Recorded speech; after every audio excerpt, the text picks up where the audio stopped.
마음의 변화라는 제목으로 말씀 전하겠습니다. 바울은 유대인들에게 율법으로 남을 판단하는 사람도 우상 숭배하는 이방인들처럼 하나님의 진노 아래 있다고 말했습니다. 굉장히 유대인들에게는 충격적인 메시지였습니다. 율법을 소유하고 할례를 받은 유대인들은 하나님의 선택을 받았다는 특권 의식이 있었습니다. 율법을 소유하고 할례를 받았다는 것은 그들의 신앙에 엄청난 우월감을 주었습니다. 그 우월감을 가진 유대인들은 하나님의 진노는 당연히 율법을 모르는 이방인들에게만 있을 거라고 생각을 했습니다. 그런데 바울은 율법을 소유하고 할례를 받았어도 하나님의 진노 아래 있을 수 있다고 일깨워 줍니다. 그리스도인들은 복음을 위하여 하나님을 영화롭게 하기 위하여 부르심을 받은 사람들입니다. 바울도 그 부르심을 받아서 그리스도의 종이 되었다고 고백했습니다. 우리가 로마서 1장 1절을 시작할 때 바울이 그렇게 고백합니다. 우리가 하나님의 부르심을 받고 그리스도의 종이 되었다라고 고백하죠. 하지만 그 부르심을 받고도 하나님을 영화롭게 하지 않고 자기 마음대로 산다면 하나님의 진노를 피할 수 없다는 것입니다. 하나님을 경배해야 하는 인간이 하나님의 보좌에 앉아서 다른 사람을 판단하며 재판관 노릇을 하는 것은 죄입니다. 이 불의한 죄 앞에서 이방인도 유대인도 자유로울 수 없습니다. 그리고 그 메시지 앞에 우리 또한 자유로울 수 없습니다. 하나님은 공평하신 분입니다. 하나님은 사랑이십니다. 그래서 은혜를 주실 때도 차별하지 않으십니다. 하나님은 마태복음 20장에 나오는 포도원 주인과 같은 분입니다. 아침이나 오후에나 저녁에나 일하러 온 사람에게 차별 없이 그 하루의 품삯을 그 일꾼에게 주시죠. 그런데 성경을 보면 먼저 와서 수고한 사람들은 나중에 온 사람보다 뭔가 더 특별한 것이 있을 거라고 기대합니다. 마지막에 온 사람이 1시간만 일하고 하루 품삯을 받았기 때문에 기대하는 것이죠. 마태복음 20장 8절에서 11절 같이 읽어보겠습니다. 저물매 포도원 주인이 청지기에게 이르되 품꾼들을 불러 나중 온 자로부터 시작하여 먼저 온 자까지 삭슬 주라 하니 제 11시에 온 자들이 와서 한 데나리온씩을 받거늘 먼저 온 자들이 와서 더 받을 줄 알았더니 그들도 한 데나리온씩 받은지라. 받은 후 집 주인을 원망하여 이르되 아멘. 하나님은 모태신앙으로 태어나서 어렸을 때부터 신앙생활을 한 사람이나 예수님이 십자가에 달리셨을 때 옆에 있던 강도처럼 인생의 끝자락에서 예수님을 믿은 사람이나 동일한 구원의 은혜를 주십니다. 그것은 하나님의 뜻이고 하나님이 정하신 일입니다. 복음은 누구든지 예수님을 믿으면 죄를 용서받고 구원을 얻는다고 가르쳐 줍니다. 하나님은 누구든지 차별이 없는 구원의 은혜를 누리게 하십니다. 우리가 받은 그 구원의 은혜, 하나님의 은혜는 차별이 없는 은혜입니다. 그런데 하나님은 심판하실 때에도 차별이 없으십니다. 구원의 은혜를 베푸실 때도 차별이 없으시지만 심판하실 때도 차별이 없으십니다. 하나님을 모르고 우상을 숭배하는 이방인들에게 하나님은 진노하십니다. 그리고 예수님을 믿는다고 말하면서 신앙생활하는 그 이방인들도 불의한 삶을 살고 있다면 하나님은 그들에게 진노하십니다. 율법을 잘 알고 있고 할례를 받은 유대인이라도 불의한 삶을 살고 있다면 하나님은 그들의 죄에 진노하시고 심판하시는 분입니다. 하나님의 심판에는 차별이 없습니다. 신앙생활을 하면서 이런 착각을 할 수 있습니다. 나는 하나님의 선택을 받은 사람이야. 나는 이미 구원을 받았지. 하나님은 교회 밖에 있는 사람들에게 진노하시지. 그런 착각을 하면서 교회를 다니는 분들이 있을 수 있습니다. 하지만 교회가 노아의 방주는 아닙니다. 교회를 다니고 하나님을 예배하면서도 하나님을 모르는 사람들과 동일하게 불의한 삶을 산다면 죄를 심판하실 때 하나님께서 그를 벌하실 것입니다. 왜냐하면 그의 믿음이 가짜이기 때문이죠. 교회를 다니지만 예수님을 믿는다고 말을 하지만 이방인들과 똑같은 삶의 방식을 가지고 세상을 살아간다면 그의 믿음은 하나님이 기뻐하시는 믿음이 아닌 것이죠. 복음을 믿는 사람들은 하나님의 주권이 회복됩니다. 하나님의 보좌에서 내려와서 다른 사람을 판단하지 않고 하나님 말씀에 순종하는 인생이 됩니다. 그게 복입니다. 유대인들은 하나님의 진노 아래에 있다는 말을 들었을 때 받아들이기 어려웠을 겁니다. 한번 생각해 보십시오. 제가 형제님, 자매님 이렇게 신앙생활 하면 안 됩니다. 그러면 목사님 그렇죠. 맞습니다. 제가 그렇게 하면 안 되는데요. 라고 말할 분들은 여기 한 명 정도 있을까요? 속으로 다 너나 잘해 이럴 수 있잖아요. 네.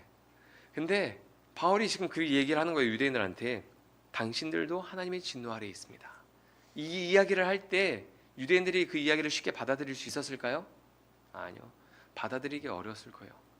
그래서 바울은 유대인들이 그들의 죄와 하나님의 심판에 대해서 받아들일 수 있도록 논리적으로 이야기를 합니다. 첫 번째 논리는 그들의 우월감에 대해서 이야기합니다. 유대인들은 율법을 소유하고 있다는 우월감에 빠져 있었습니다.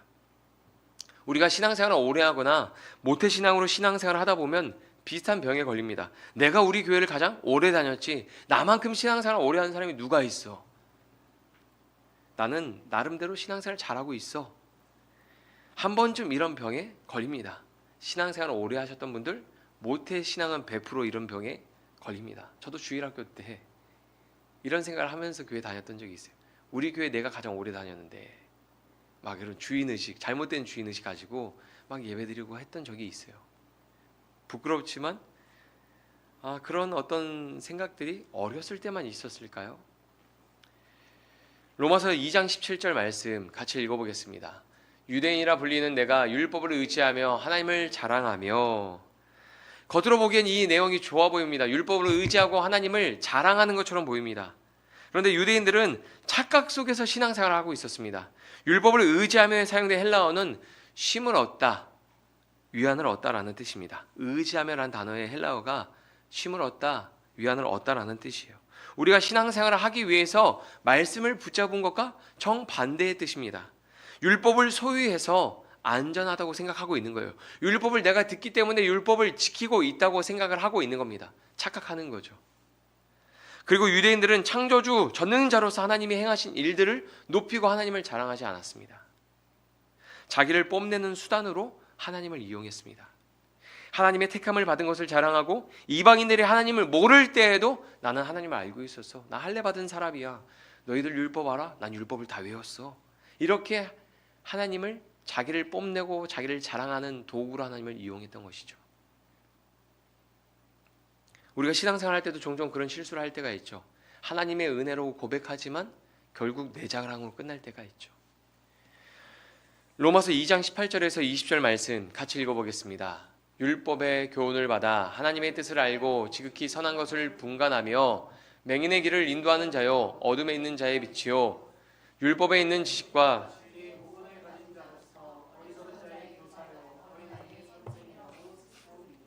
아멘. 유대인들은 율법을 배웠기 때문에 하나님의 뜻을 분별할 수 있다고 생각했습니다. 율법에서 필요한 지식과 진리를 배웠다고 생각을 했습니다. 그래서 율법을 모르는 어리석은 사람들의 교사가 되어서 다른 사람을 가르치려고 했습니다. 그것들이 어떤 모습으로 드러난 겁니까? 판단하는 것으로 드러나는 거죠. 그렇게 하면 안 되고 이렇게 해야 된다. 정작 자신의 모습은 보지 못하고 다른 사람의 흠을 보면서 이건 이렇게 해야 되는데 저건 저렇게 해야 하는데 라며 가르치려고만 했다는 것입니다. 제일 중요한 것은 스스로 믿었다는 것이죠. 자기 믿음을 확신했던 겁니다. 자기 행동에 확신을 가지고 그렇게 하는 거예요. 믿음은 하나님이 인정하는 믿음이어야 합니다. 그러나 유대인들은 율법을 듣고 배웠기 때문에 스스로에 대한 신앙의 확신을 가지고 있었습니다. 나는 특별해. 나는 의로운 백성이야. 여러분, 구원의 확신이 내 행위에 나의 어떤 마음의 확신이 있는 것이 아니라 복음에 대해서 예수 그리스도의 행위에 대해서 하나님의 은혜로 말미암아 구원의 확신이 있어야 되는데 유대인들은 난 율법을 듣고 있기 때문에 나는 의로운 백성이지. 그렇게 잘못된 자기 확신을 가지고 신앙생활을 한 거예요. 그렇게 착각 속에서 빠져서 신앙생활하는 사람들에게 바울이 주는 권면이 무엇입니까? 로마서 2장 13절 같이 읽겠습니다. 하나님 앞에서는 율법을 듣는 자가 의인이 아니요 오직 율법을 행하는 자라야 의롭다 하심을 얻으리니. 아멘. 그런데 이 말씀을 가만히 듣다 보면 우리의 신앙생활을 돌아보게 됩니다. 신앙생활을 오래 하고 교회에서 봉사한다고 믿음이 좋은 것은 아닙니다. 하지만 사람들이 봉사하는 우리의 모습, 열심히 신앙생활하는 우리의 모습들을 보고 칭찬하는 말을 해주고 인정하는 말을 해주면 그 말을 듣다 보면 내가 나름 믿음이 괜찮구나, 신앙생활을 잘하고 있구나 라고 착각하게 됩니다. 유대인들은 자기 행동과 지식에 스스로 만족했습니다. 자기 행위를 의롭게 여겼습니다. 다른 사람을 판단하는 일도 어리석은 사람들에게 내 지식을 나누어 주는 선행이라고 생각했을 겁니다. 믿음은 스스로 판단하고 확신을 갖는 것이 아닙니다. 자기 확신을 가지고 신앙생활을 하는 사람이 제일 위험하죠. 믿음은 내 만족과 내 기쁨이랑 상관이 없습니다. 하나님이 인정하시는 믿음이어야 하는 것이죠. 성경이 주는 교훈이 무엇입니까? 가인과 아벨이 하나님을 예배했지만 하나님께서 아벨의 믿음을 인정하시고 아벨의 예배만 받으셨습니다. 에서는 아버지의 사랑을 받고 사냥도 잘해서 주변 사람들에게 인정을 많이 받았습니다. 하지만 하나님이 인정하신 사람은 야곱이었습니다. 사울과 다윗도 그렇습니다. 사울은 체격도 크고 많은 사람에게 인정받았던 사람입니다. 풍채도 왕으로서 아주 커서 위풍당당해 보이고 왕으로서 사람들이 인정하고 좋아했던 사람이었습니다. 하지만 하나님이 기뻐하고 인정했던 사람은 다윗이었습니다. 사람보다 하나님이 인정하는 믿음의 사람이 되어야 합니다. 다른 사람을 율법으로 판단했던 유대인들은 자기 신앙을 긍정적으로 평가했습니다. 의, 믿음, 선한 행실 등 스스로 자기 신앙에 확신을 가졌습니다. 하지만 겉모습과 다르게 그들의 삶 속에서는 우상 숭배와 도둑질과 간음이 있었습니다. 오늘 본문 21절에서 22절입니다. 같이 읽어보겠습니다. 그러면 다른 사람을 가르치는 내가 내 자신은 가르치지 아니하느냐? 도둑질하지 말라 선포하는 내가 도둑질하느냐? 간음하지 말라 말하는 내가 간음하느냐? 우상을 가증히 여기는 내가 신전 물건을 도둑질하느냐? 아멘. 유대인들은 이방인들에게 율법을 지키라고 요구하면서도 자기는 율법을 지키지 않았습니다. 요세푸스의 그 기록을 보면 유대인들 중에 이방인 신전에서 이방인들이 섬기는 그 우상을 숭배하는 신전에서 금이나 은을 도둑질하는 그런 일들이 있었다고 기록하고 있습니다. 왜 그랬을까 생각해 보니까 어차피 그거는 신한테 바친 게 아니니까 저거는 그냥 버린 거라고 생각해서 가져왔을까요? 유대인들한테는 그런 모습들이 있었던 거예요. 마땅히 내야 하는 성전세를 내지 않는 사람도 있었습니다. 그리고 하나님께 제물을 바칠 때 흠이 없는 제물을 바쳐야 하는데 최상의 것을 바치지 않고 조금 모자란 것을 바치면서 하나님께 드릴 것을 도둑질을 하기도 했습니다. 율법을 들어서 지식과 진리를 배웠다고 확신했던 유대인들입니다. 그들은 자신의 의로움을 뽐내는 것을 하나님을 높이는 것으로 착각했습니다. 내가 율법을 얼마나 알고 있고 나는 할례를 받았고 이것들을 뽐내는 것이 하나님을 높이는 것이라고 착각했습니다. 그 결과 하나님을 욕되게 하는 사람이 되었습니다. 오늘 본문 23절에서 24절 내용입니다.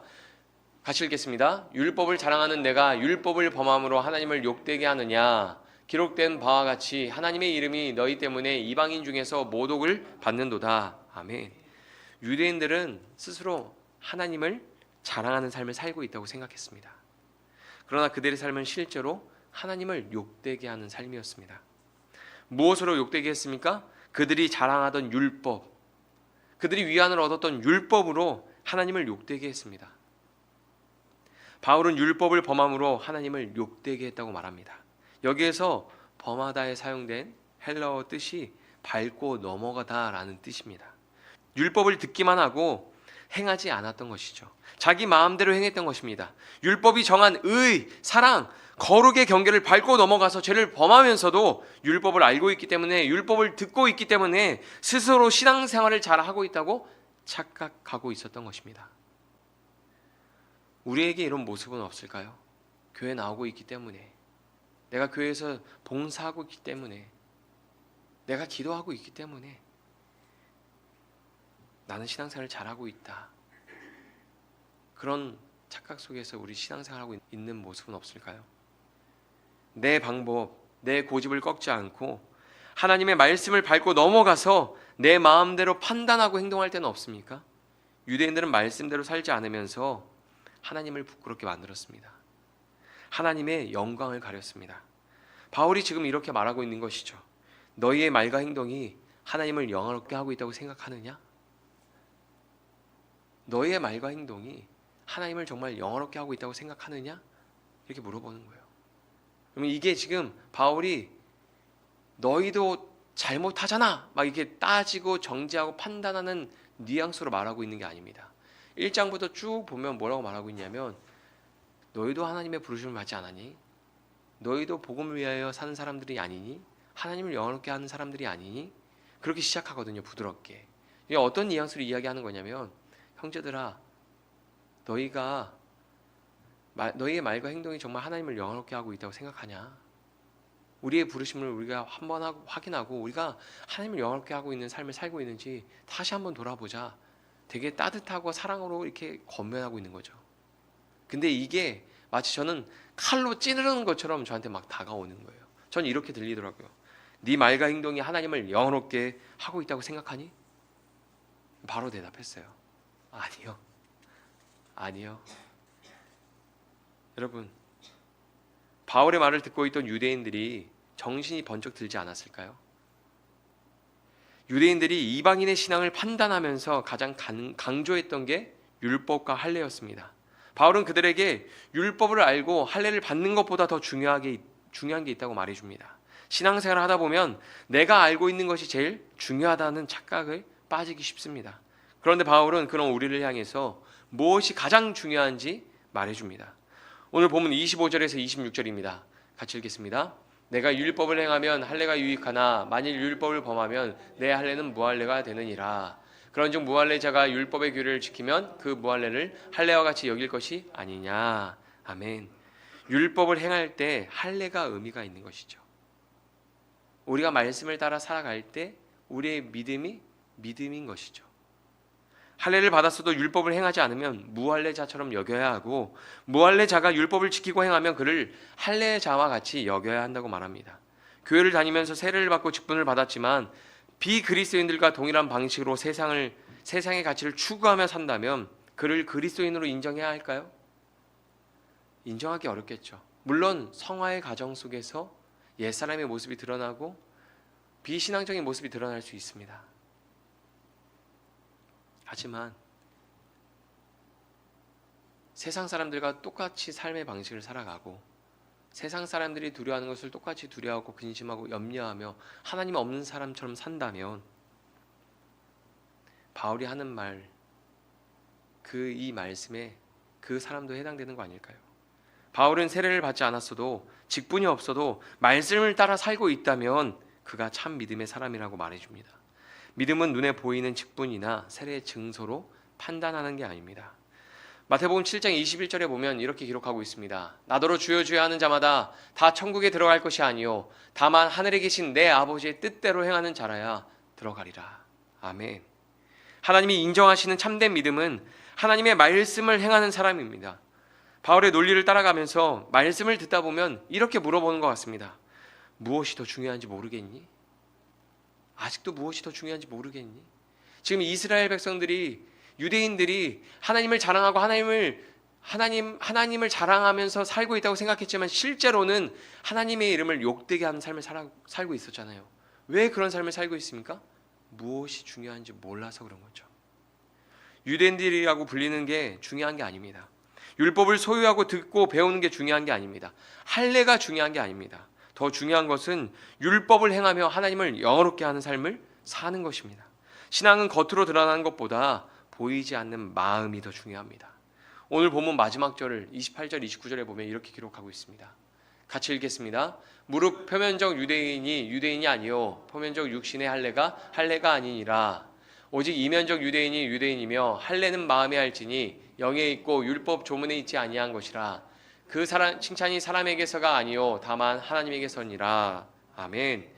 사람에게서 인정받는 삶을 추구하지 말고 하나님이 칭찬하시는 삶을 살아야 합니다. 바울은 할례보다 보이지 않는 마음의 할례가 더 중요하다고 말해줍니다. 로마서 2장 5절에 보면 이런 말씀이 있습니다. 다만 내 고집과 회개하지 아니하는 마음을 따라 진노의 날 곧 하나님의 의로우신 심판이 나타나는 그날에 임할 진노를 내게 쌓는도다. 하나님의 말씀 앞에서도 끝까지 마음을 꺾지 않고 돌이키지 않고 회개하지 않는 사람, 그 사람이 진짜 어리석은 사람입니다. 말씀이 죄를 고발하고 가르쳐주지만 자신의 죄를 인정하지 않고 회개하지 않는 사람이 어리석은 사람입니다. 율법과 할례보다 더 중요한 것은 그 고집, 완악한 마음을 찢고 깨트려서 마음이 변하는 것이죠. 마음이 변해서 율법을 듣기만 하는 자가 아니라 율법을 행하는 자가 되어야 합니다. 마음이 변하지 않으면 무엇을 해도 실패합니다. 헬스장에 가서 100만 원 넘게 주고 3개월 PT를 끊고 열심히 운동하면 살이 빠지죠. 근육도 붙습니다. 할렐루야. 아주 멋지고 아름다운 몸을 갖게 되죠. 하지만 PT가 끝나면 어떻게 됩니까? 요요 현상이 세게 옵니다. 다시 야식을 먹고 운동하지 않았던 예전의 모습으로 돌아갑니다. 운동하는 기간 동안, 그렇게 비싼 돈을 주고 PT를 받는 그 기간 동안 마음이 변하지 않으면 다시 원래대로 돌아가는 거죠. 야식을 먹고 운동하기 귀찮고 싫어지고, 그럼 다시 원래의 몸으로 돌아갑니다. 교회에서 제자훈련을 1년, 3년 받으면 그 기간 동안에 예배도 많이 참석하고 정해진 성경 읽기와 경건 생활에 힘쓰게 됩니다. 기도하는 시간도 많아집니다. 그런데 그 기간 동안 마음이 변하지 않으면 제자 훈련이 끝나고 리더와 맡았던 역할이 끝나면 신앙도 원래 모습으로 돌아갑니다. 그렇게 열심히 제자 훈련 받으면서 섬기고 봉사할 때 사람들이 너무 수고한다, 헌신한다, 신실하다 막 이런 말을 들으면 내가 변했구나, 내 믿음이 좋아졌구나, 그런 착각에 빠졌다가 그런 것들이 싹 사라지면 다시 원래대로 돌아가죠. 신앙생활에서 가장 중요한 것은 마음이 변하는 것입니다. 운동을 하는 기간 동안 마음이 변해야 되는 것이고, 제자훈련을 받는 동안 마음이 변해야 되는 것이죠. 마음이 변하지 않으면 무엇을 해도 실패합니다. 로마서의 결론이라고 할 수 있는 12장 2절을 보면 바울은 이렇게 말합니다. 같이 읽겠습니다. 너희는 이 세대를 본받지 말고 오직 마음을 새롭게 함으로 변화를 받아 하나님의 선하시고 기뻐하시고 온전하신 뜻이 무엇인지 분별하도록 하라. 아멘. 내 고집으로 완악해진 마음이 언제 찢어지고 변합니까? 죄에 아파하고 회개할 때입니다. 그런데 여러분, 마음이 잘 안 변합니다. 마음이 너무 안 변해요. 우리가 신앙생활 1년, 2년, 10년, 20년 여러 번 오랫동안 신앙생활을 하지만 마음이 얼마나 변했습니까? 우리가 안 변해요. 자, 여러분, 예수님이 십자가에서 죽으셨을 때 휘장이 찢어지고 갈라졌던 것처럼 그 십자가 복음 앞에서 우리의 완악한 마음이 찢어지고 갈라져서 쪼개져서 부드러운 마음으로 변해야 됩니다. 하나님 말씀을 기뻐하고 순종할 수 있는 마음으로 변해야 됩니다. 마음의 변화는 내 힘으로 할 수 있는 게 아닙니다. 하나님이 도와주셔야 합니다. 아멘. 여러분, 마음이 변하고 하나님을 위해서 정말 살고 싶잖아요. 근데 하나님이 도와주셔야 돼요. 하나님의 은혜가 있어야 합니다. 오늘 기도하실 때 말씀대로 살지 않는 완악한 마음을 고쳐달라고 하나님께 기도하십시오. 마음의 변화를 받아 하나님의 뜻을 행하는 사람이 되게 해달라고 기도하십시오. 마음이 변화된 사람은 판단하는 자리에 앉지 않습니다. 모든 것을 판단하시는 하나님께 인정받는 삶이 되도록 힘쓰는 삶을 살게 됩니다. 그것이 믿음의 삶입니다. 성경을 보면 다윗도 악인을 판단하지 않았습니다.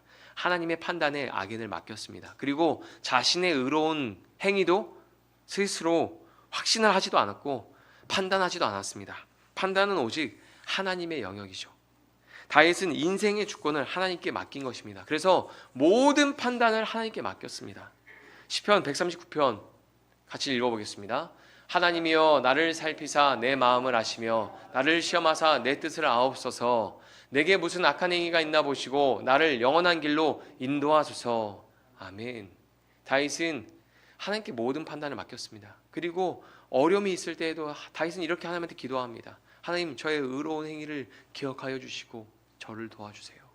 하나님, 제가 악인들과 다르게 의로운 행위를 의롭게 살았던 거 기억하시죠? 물론 하나님 보시기에 조금 부족해 보일 수 있었지만 저의 의로운 행위를 기억하시고 제 기도를 들어주세요. 저를 도와주세요. 다윗은 자기의 의로운 행위를 가지고 그렇게 하나님 앞에 나아가죠. 여러분, 하나님의 주권이 회복되면 판단하지 않습니다. 판단은 하나님의 영역이죠. 대신 분별합니다. 하나님의 주권이 회복되면 판단하진 않지만 분별합니다.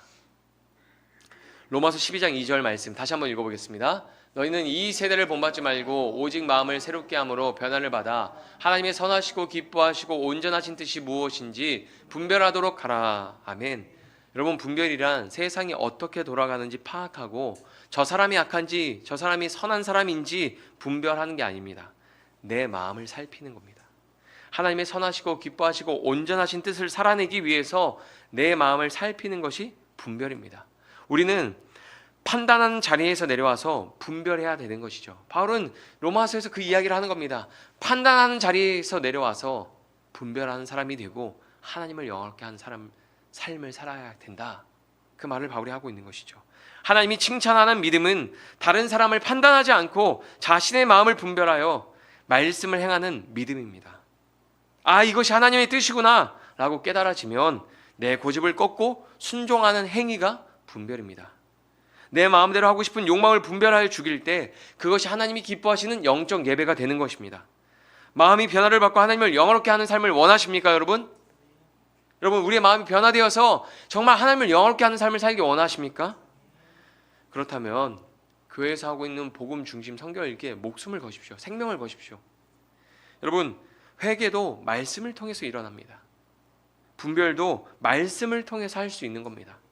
우리의 마음이 변화되어서 하나님을 영화롭게 하는 삶이 되기를 바랍니다.